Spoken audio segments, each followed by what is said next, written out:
We have to respect Geno's resurrection of his career 2 years ago when he took over for Russell Wilson. He guided the Seattle Seahawks to a 9-8 record, good for the 7th seed in the 2022 NFL playoffs. And despite the loss, and it was against the San Francisco 49ers, it was giving Seattle some hope for the future that many people perceive them to be a 3-4 win team, that maybe they have something here. Well, 2 years later, Pete Carroll has now left, and in Pete's last year with Geno Smith, he kind of regressed. I mean, he was still pretty efficient. He's a very accurate passer, but he's a passer, or at least a quarterback, that doesn't really elevate when it comes to better competition.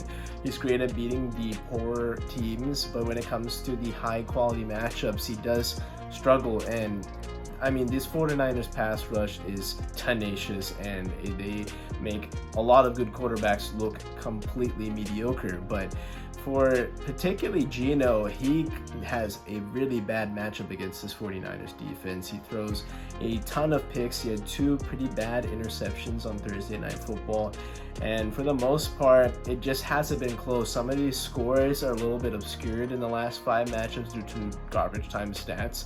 I mean, he threw it 52 times yesterday, and this was a good completion percentage, but 1 pick, 2 interceptions, and these are just opportunities that you can't waste in these type of possessions when you have such a loaded offense that you're going up against. And the weapons are there. I mean, they have 3 talented receivers. They have a couple of good running backs with Chardonnay and Kenneth Walker.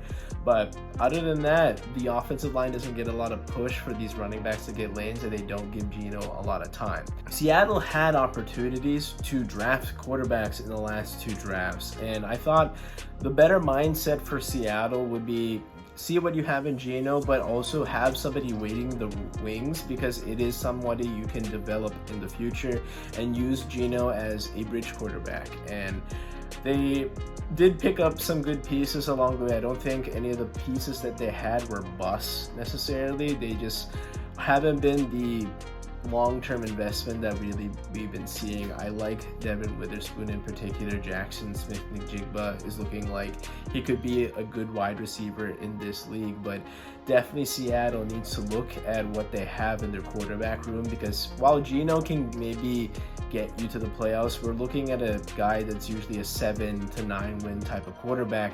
And in this super competitive division that is the NFC West, it's clear that Seattle has the worst quarterback amongst the 4.